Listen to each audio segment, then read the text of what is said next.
अशा पद्धतीने ही कर्जमाफी केल्यानंतर ज्यावेळी आमच्या रणधीरभाऊ सावरकरांसोबत आमचे महायुतीचे तीनही पक्षाचे सगळे आमदार जवळपास 25-30 आमदार माझ्याकडे आले आणि माझी सवय आहे, मी सत्य नेहमी सांगतो, कारण आर्थिक शिस्त ही असली पाहिजे. आणि म्हणून मी त्यांना समजावून सांगितलं की मला पैसे जास्त लागणार नाही, 4,000 कोटी लागणार आहे. 36,000 कोटी दिले तर 40,000 द्यावे लागतील. पण आर्थिक शिस्त देखील आपल्याला लावली पाहिजे, कारण भविष्यात आपल्या जिल्हा बँका जर वाचवायच्या असतील तर कर्ज भरण्याची प्रवृत्ती वाढली पाहिजे, या दृष्टीने घेतलेला निर्णय आहे. पण आलेल्या सगळ्या आमदारांनी मला त्या ठिकाणी सांगितलं की तुमचं आर्थिकदृष्ट्या किती बरोबर असेल तरी देखील हे जे शेतकरी बाहेर राहत आहेत त्या शेतकऱ्यांच्या मनामध्ये नेहमीच हे राहील की 56 लाखाला दिलं आणि आम्हाला मात्र सोडून दिलं. त्यामुळे तुम्ही हा निर्णय बदलवा. आणि मग त्या सगळ्यांचा आग्रह मला योग्य वाटला. मी आमच्या सगळ्या नेत्यांशी चर्चा केली आणि त्या ठिकाणी निर्णय केला की यावेळी ही अट काढून टाकू आणि सरसकट 2 लाखापर्यंत सगळ्यांना कर्जमाफी देऊ. त्यामुळे आता जे 19च्या योजनेतही पात्र होते पण नंतर डिफॉल्टमध्ये गेले तेही 12 लाख शेतकरी याच्यामध्ये पूर्णपणे एकही पैसा त्यांना भरण्याची आवश्यकता नाही. दुसरं महत्वाचं आपण केलं, ज्याचा उल्लेख कुटे साहेबांनी केला होता, की उद्धवजींच्या कर्जमाफीमध्ये 2,01,000 रुपया एवढं जरी तुमचं कर्ज झालं तरी तुम्हाला एकही पैसा मिळाला नाही, एकही नाही. आम्ही म्हटलं असं नाही, एकतर आपले 80% शेतकरी अल्पभूधारक आहेत, त्यामुळे ते 2 लाखाच्या आतले आहेत. जे 2 लाखाच्या वरचे आहेत त्यांनाही संधी मिळाली पाहिजे, या दृष्टीनं आम्ही सांगितलं की 2 लाखाच्या वरचे पैसे तुम्ही भरा, 2 लाखापर्यंत पैसे आम्ही भरतो, म्हणजे तुम्हालाही त्याचा फायदा मिळेल. अशा पद्धतीनं त्यांनाही फायदा दिला. आणि अर्थात दुसरी गोष्ट जी आमच्या या शिष्टमंडळाने मला सांगितली ती मला एका मिनिटात पटली. त्यांनी माझाच विषय माझ्यावर उलटवला. ते म्हणाले तुम्हीच घोषित केलाय अल निनोचं वर्ष आहे. मग अल निनोच्या वर्षामध्ये जर शेतकऱ्यांवर संकट आहे तर अशा वेळी तुम्ही जर चालू वर्षाचे पैसे भरा असं त्यांना सांगितलं तर शेतकऱ्यांवर हे नवीन संकट तुम्ही करताय. मी म्हटलं तुमचं म्हणणं बरोबर आहे. तात्काळ तीही अट आपण काढून टाकली. त्यामुळे आता ज्यांना 50,000 रुपये प्रोत्साहनपर मिळणार आहेत त्यांनी जे 26-27 लगतचे जे मागचे 3 वर्ष आहेत त्या 3 वर्षातल्या कुठल्याही 2 वर्षामध्ये त्यांनी जर त्या ठिकाणी पैसे भरलेले असतील तर त्यांनाही 50,000 रुपये प्रोत्साहन देण्याचा निर्णय आपण घेतला. खरं म्हणजे शेतकरी बंधू भगिनींनो, आपण जर बघितलं तर कर्जमाफी हा काही अंतिम उपाय नाहीये. आपण विचार करा, जर राज्यामध्ये शेतकऱ्यांना 7 ते 8 वर्षात 3 वेळा कर्जमाफी द्यावी लागत असेल तर कुठेतरी आपल्या शेतीसमोरचे प्रश्न फार गंभीर आहेत. आणि म्हणून मी नेहमी सांगतो कर्जमाफी आवश्यकच आहे, ती दिलीच पाहिजे. पण कर्जमाफीने कुठला शेतकरी श्रीमंत झाला नाही, कर्जमाफीने कुठला शेतकरी परमनंट त्या कर्जाच्या विळख्यातनं बाहेर पडला नाही.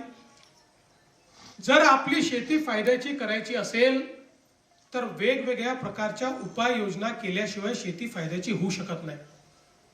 आज आपण बघा इंडस्ट्रीत नवनवीन तंत्रज्ञान येतं आणि त्या तंत्रज्ञानामुळे ती इंडस्ट्री फायद्यामध्ये जाते. जर एखाद्या उद्योगाने ठरवलं की मी नवीन तंत्रज्ञान आणणारच नाही तर तो उद्योग बंद पडतो, दुसरा कोणीतरी तंत्रज्ञान आणतो आणि त्या उद्योगाच्या पुढे जातो.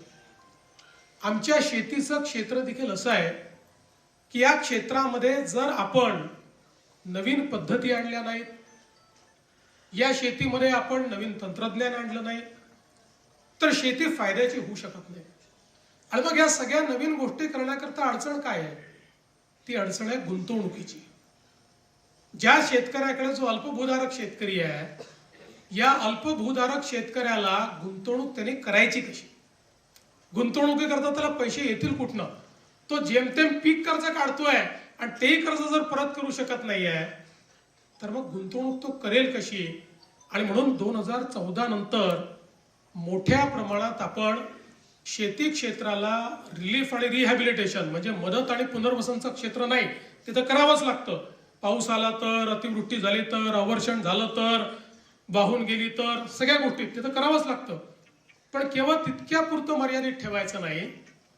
शेती क्षेत्रामध्ये गुंतवणूक करायची आपण निर्णय घेतला, मग जलयुक्त शिवार असेल, मागेल त्याला शेततळ असेल, मागेल त्याला सिंचन विहीर असेल, मागे त्याला ठिबक असेल. तुम्ही आठवा 2014 पूर्वीची परिस्थिती तुम्ही आठवा. मी देखील जवळपास 10 वर्ष माझ्याकडे ग्रामीण क्षेत्र होतं मी आमदार असताना. नंतर मग माझं शहरी क्षेत्र झालं. पंचायत समितीत आम्ही बसायचो, काहीतरी इष्टांक आलेला असायचा आणि मग ते पंचायत समितीचे सभापती, सदस्य आणि आमदार मिळून आम्ही वाटायचो. 4 तुझ्याकडे, 2 तुझ्याकडे, 4 तुझ्याकडे, 5 तुझ्याकडे. आणि त्या वाटणीतही आम्ही एवढं खुश असायचो की जणू काय शेतकऱ्याला आपण दिलेला आहे अशा पद्धतीची बंदरबाट आपण करायचो.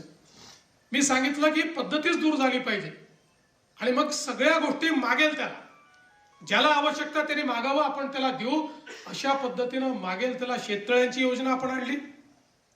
महाराष्ट्रामध्ये लाखो शेततळी आपण तयार केली.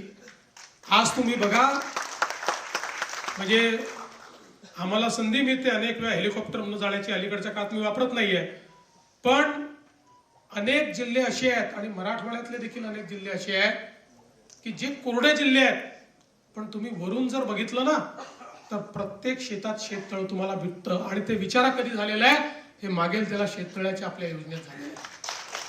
आज जे काही पाणी आहे ते आपण साठवू शकतो.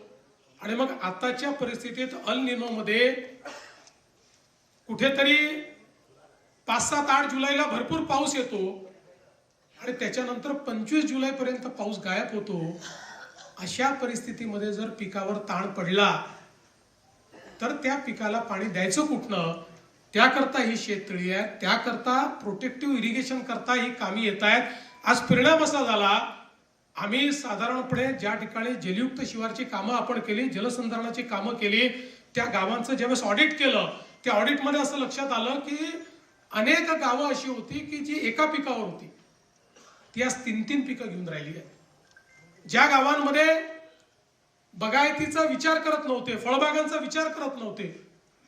मला नेहमी, आजही माझ्याकडे तो व्हिडिओ आहे की ज्यावेळी 2019 साल असेल, मी सांगोल्याला गेलो आणि त्या सांगोल्यामध्ये एक शेतकरी म्हणाला माझ्या शेतीत तुम्हाला यावंच लागेल, आणि मला घेऊन गेला आणि त्याने सांगितलं इथे माझ्याकडे काही पिकत नव्हतं.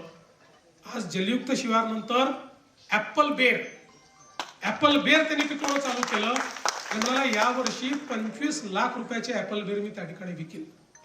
त्यामुळे शेतीमध्ये आणि शेतीच्या क्षेत्रात गुंतवणूक आपण सुरू केली. पूर्वीच्या काळामध्ये लोकांना ड्रिप इरिगेशन करता, ठिबक सिंचनाकरता वाट पाहावी लागायची. आम्ही सांगितलं ऑनलाईन अप्लाय करा, ऑनलाईन अर्ज करा आणि ऑनलाईनच तुमच्या खात्यात पैसे जातील.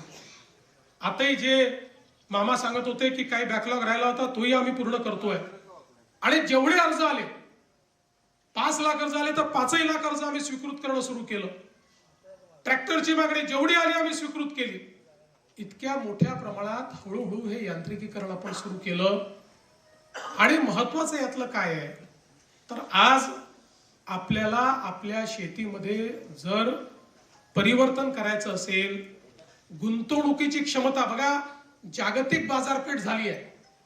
आता शेतमालाचा भाव हा कुठलं राज्य ठरवत नाही, कुठला देश ठरवत नाही, जागतिक बाजारपेठ ठरवते. त्यामुळे त्या जागतिक बाजारपेठेमध्ये जर आपल्याला त्या ठिकाणी आपल्या शेतमालाचा भाव घेऊन फायदा करायचा असेल तर उत्पादन खर्च कमी करावा लागेल. उत्पादन